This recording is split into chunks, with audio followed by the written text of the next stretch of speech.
Masterless is really an allegorical film that deals with spiritual warfare. On one hand, you've got Kane Madison, the main character, played by Adam Lavorgna, and he is experiencing some of the trials of life that a lot of us are familiar with. But what's unique about the film is that we see that internal struggle played out in his spiritual counterpart, the Ronin. It's a dual world. The things that go on in his everyday life are mirrored in the samurai world.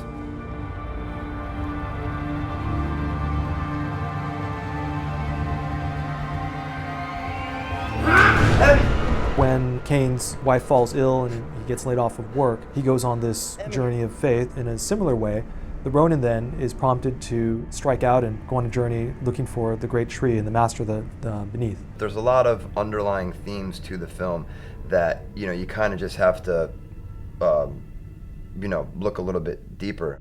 What is it to you, old man? Why mock me? I mock myself, for I constantly suffer the likes of you. Useless. The old man, he comes to represent maybe traditional North American Christianity. He gives the Ronin the sword, but he's kind of almost disdainful and kind of angry as he does it. He's tired. He's a tired old man. But on the other hand, he has the truth. He knows the right way, the path. Beneath the great tree, you will find the master.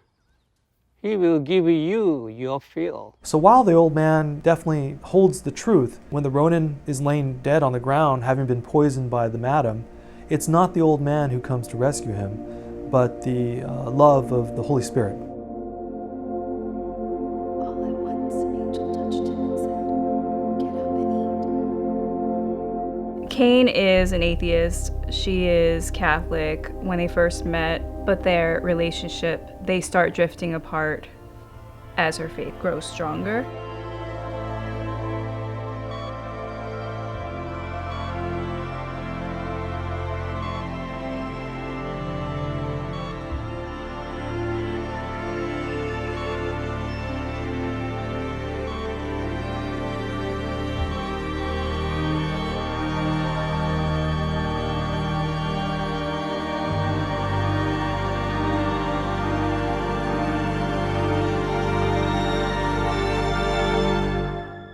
I guess one of the main challenges was working with some of the Japanese actors because even though I'm of Japanese descent, I'm fourth generation and I don't speak Japanese, and so trying to direct them was really a situation of trust. Because we have so many Japanese lines, they needed to ask us for some ideas, better translation to improve it and make it even more authentic. やつを捕らえよう。そして背中に刃を立て、深く切り下ろせ。もし再び仕損じることがあれば、この次は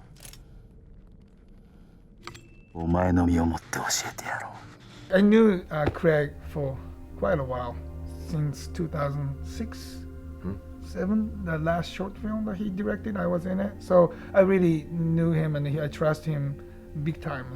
So it was so much fun and easy to work with. Oh, come on, you see how useful I can be. I will search for this tree by your side.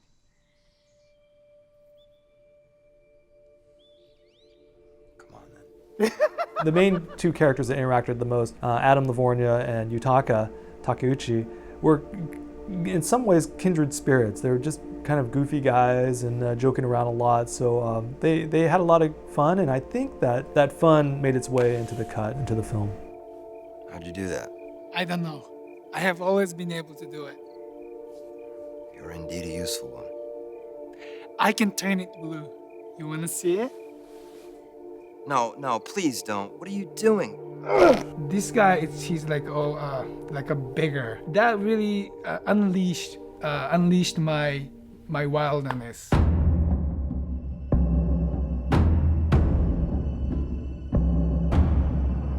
The mask is called ayakashi, a mask of very Japanese traditional theater. It's called no theater. Mask itself with different angles. Sometimes the mask represents the grief or laughter, happiness. it changes with the light or with the angle. I thought, wow, it was very clever to use the mask to represent the dark side of the main character. You are not my master. I am.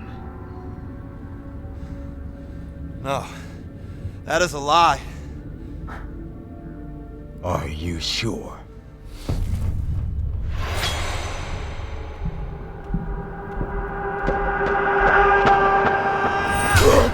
I got to train for a couple weeks beforehand, you know, samurai sword training with a bunch of guys, really great martial arts stunt guys.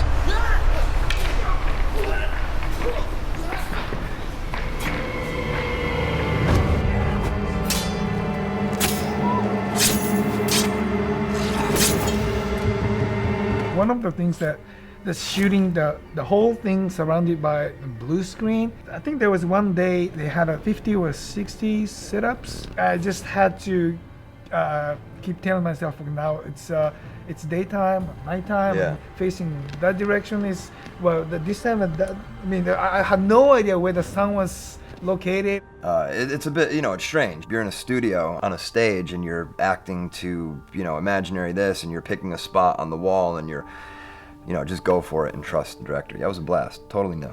The visual effects were always it was a challenge. Enormity of the project. We had over 600 shots that we had to create from scratch. We shot the entire spirit world on blue screen, and so the actors there was nothing behind them. We had to fill every pixel with an environment. Really, the biggest challenge on this project was the number of shots. Spirit World is 600 and some shots, and that's a third of the movie. Now, on a big feature film, 600 shots is really, okay, that's about average these days. On a tiny little independent movie, that's unheard of. The effects support the story because we really want this to seem like an other world. And if we were to shoot it practically, then you can name the place.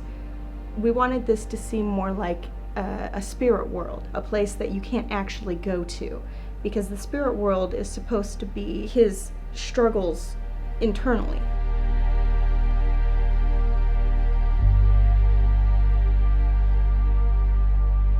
I learned so much, of course, about just the process of filmmaking, but I think the broader lessons were how to stick with a project, to be persistent. If it's something that's important, to keep going. A lot of the cliches that you've heard your whole life, but I really like to say nowadays that there is no technology or tool or trick that can beat trying and just trying again. I really think that the perseverance is the thing that will win the day. And if you honor God with your work, I feel like He will honor that.